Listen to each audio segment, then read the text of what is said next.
नमस्कार दोस्तों, मैं शबनम कुमारी आप सभी दोस्तों का इस छोटे से चैनल पर हार्दिक अभिनंदन करती हूँ। धनतेरस की हार्दिक शुभकामनाएं। जैसा कि हम लोगों का दो यूनिट 7 और यूनिट 9 निबंध वाले सेक्शन चल रहे हैं, जिसमें से यूनिट 7 के 16 कहानी कंप्लीट हो गए हैं और निबंध भी 5 कंप्लीट हो गए हैं। तो आज उसी के क्रम में मैं लेके आई हूँ छठा निबंध, जो है भारतेंदु हरिश्चंद्र जी का भारतवर्ष की उन्नति कैसे हो सकती है। तो चलिए उनके महत्वपूर्ण तथ्यों पर। भारतवर्ष की उन्नति कैसे हो सकती है, यह भारतेंदु हरिश्चंद्र जी की निबंध है। और यह जो निबंध है भाषण के रूप में है। किस रूप में है? भाषण के रूप में है। यह निबंध भाषण के रूप में दिसंबर 1884 को उत्तर प्रदेश के बलिया जनपद के ददरी के मेले के समय आर्य देशोपकारिणी सभा में दिया गया था। यह जो भाषण है कहाँ दिया गया था? आर्य देशोपकारिणी सभा। यह भी प्रश्न बना है। और किस मेले में? ददरी के मेले में। और किस जनपद के? बलिया के जनपद में। सब प्रश्न काफ़ी महत्वपूर्ण है, पूछे भी गए हैं प्रीवियस ईयर में।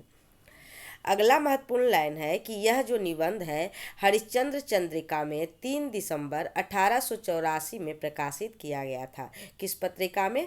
हरिश्चंद्र चंद्रिका पत्रिका में 3 दिसंबर 1884 को प्रकाशित किया गया था। तो चलिए निबंध के ऊपर। निबंध का पहला प्रमुख तथ्य है कि आज बड़े आनंद का दिन है कि छोटे से नगर बलिया में हम इतने मनुष्यों को एक बड़े उत्साह के साथ एक स्थान पर देखते हैं। निबंध में क्या कह रहे हैं भारतेंदु हरिश्चंद्र जी? कि आज बड़े आनंद का दिन है कि छोटे से यह जो नगर बलिया है, यहाँ बहुत सारे मनुष्य एक साथ उत्साह के साथ बैठे हुए हैं। अगला पंक्ति है कि हमारे हिंदुस्तानी तो रेल की गाड़ी है। क्या है प्रमुख पंक्ति? कि हमारे हिंदुस्तानी तो रेल की गाड़ी है। रचनाकार ने मित्रों की बात मानकर यह निबंध लिखा। जो इसके लेखक हैं कौन है? भारतेंदु हरिश्चंद्र जी अपने दोस्तों के बात में आकर ही यह निबंध को लिखे हैं। अगला प्रमुख लाइन है, यह निबंध बलिया के ददरी मेले में भाषण के द्वारा व्यक्त हुआ है। कहाँ के मेले? बलिया के ददरी मेले के भाषण के द्वारा व्यक्त हुआ है। आगे खास बात है कि रॉबर्ट साहेब बहादुर बलिया के कलेक्टर हैं। क्या महत्वपूर्ण लाइन है? कि रॉबर्ट साहेब बहादुर बलिया के कलेक्टर हैं, जिसे भारतेंदु जी ने अकबर के समान बताया है। प्रश्न आ सकता है किसे भारतेंदु जी अकबर के समान बताए हैं? तो रॉबर्ट साहेब बहादुर को, जो क्या है जिला के कलेक्टर हैं, बलिया जिला के कलेक्टर हैं। आगे महत्वपूर्ण लाइन है, मुंशी चतुर्भुज सहाय और मुंशी बिहारी लाल साहब, दोनों नाम काफ़ी महत्वपूर्ण है। मुंशी चतुर्भुज सहाय और मुंशी बिहारी लाल साहब आदि अब्बुल फजर और टोडरमल है। जिस प्रकार से अकबर के दरबार में ये सब रहते थे, अब्बुल फजर और टोडरमल, उसी प्रकार कहा गया है कि मुंशी चतुर्भुज सहाय और मुंशी बिहारी लाल साहब रॉबर्ट साहब के दरबार के क्या हैं? अब्बुल फजल और टोडरमल हैं। नेक्स्ट लाइन है कि हिंदुस्तानी लोगों को चलाने वाला हो तो यह क्या नहीं कर सकते। कहा गया है कि अगर हिंदुस्तानी लोगों को अगर कोई मोटिवेट करने वाला है तो क्या नहीं ये कर सकते हैं।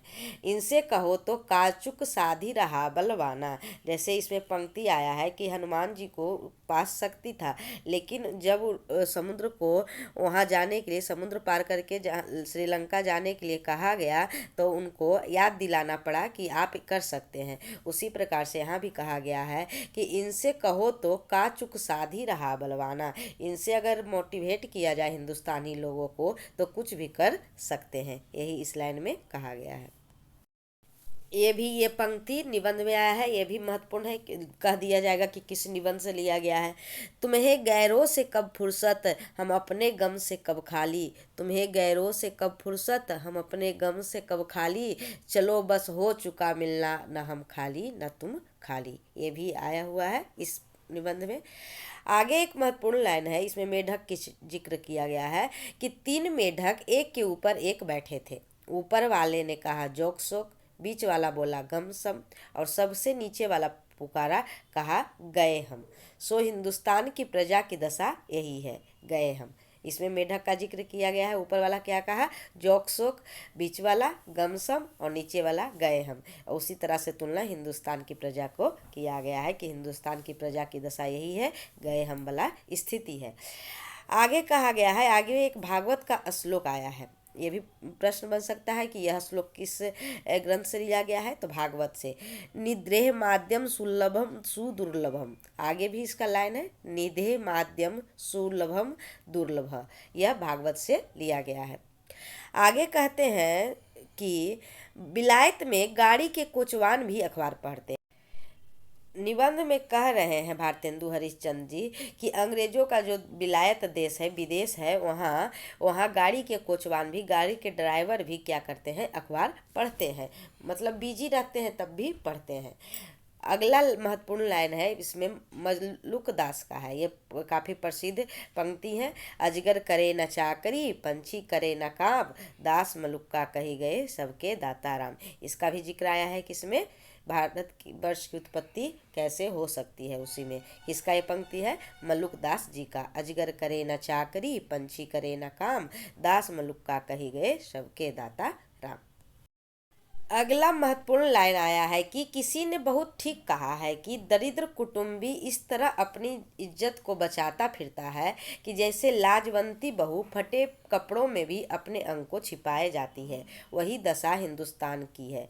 कह रहे हैं कि जिस प्रकार से अगर कोई कुटुंब रहता है और गरीब रहता है, लेकिन अगर उसे बड़ा घर जाना रहता है तो अपना इज्जत इस तरह से बचाता है जैसे लाजवंती स्त्री अपने फटे पुराने कपड़ों में भी अपने अंग को छिपाए रहती है। वही दशा हिंदुस्तान के लोगों का है। सब उन्नतियों का मूल धर्म है।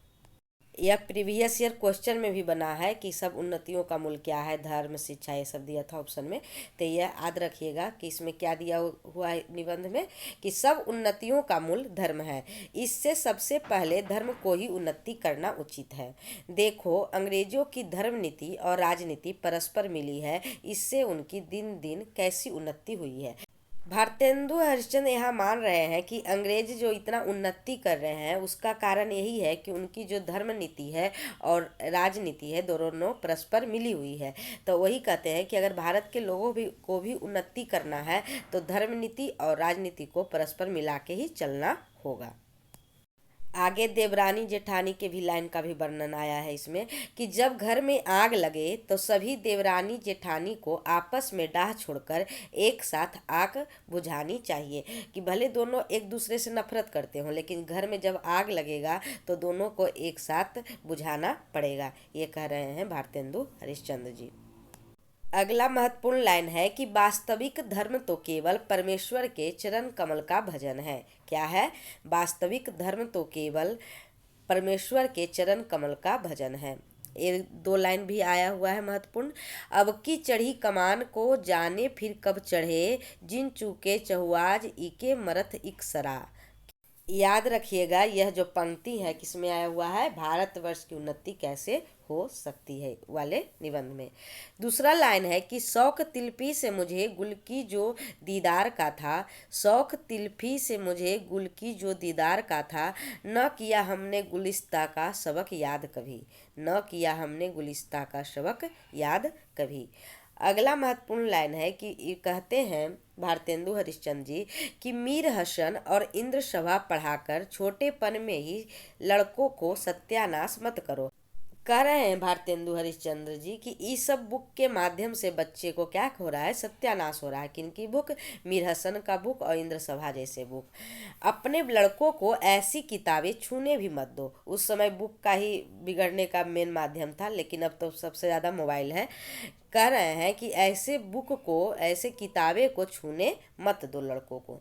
आगे की लाइन है, यह जो चारों दिया गया है कि किसका कहाँ से संबंध है, तो यह काफ़ी महत्वपूर्ण है। जैसे मार्किन की धोती अमेरिका से, अंगा का इंग्लैंड से, कंघी का फ्रांस से और मोमबत्ती का जर्मनी से। यह चारों याद कर लीजिएगा। मार्किन की धोती अमेरिका, अंगा इंग्लैंड, कंघी फ्रांस और मोमबत्ती जर्मनी से। अगला महत्वपूर्ण लाइन है कि परदेसी वस्तु और परदेसी भाषा का भरोसा मत रखो। क्या कहे हैं भारतेंदु हरिश्चंद्र जी कि परदेसी वस्तु और परदेसी भाषा का भरोसा मत रखो।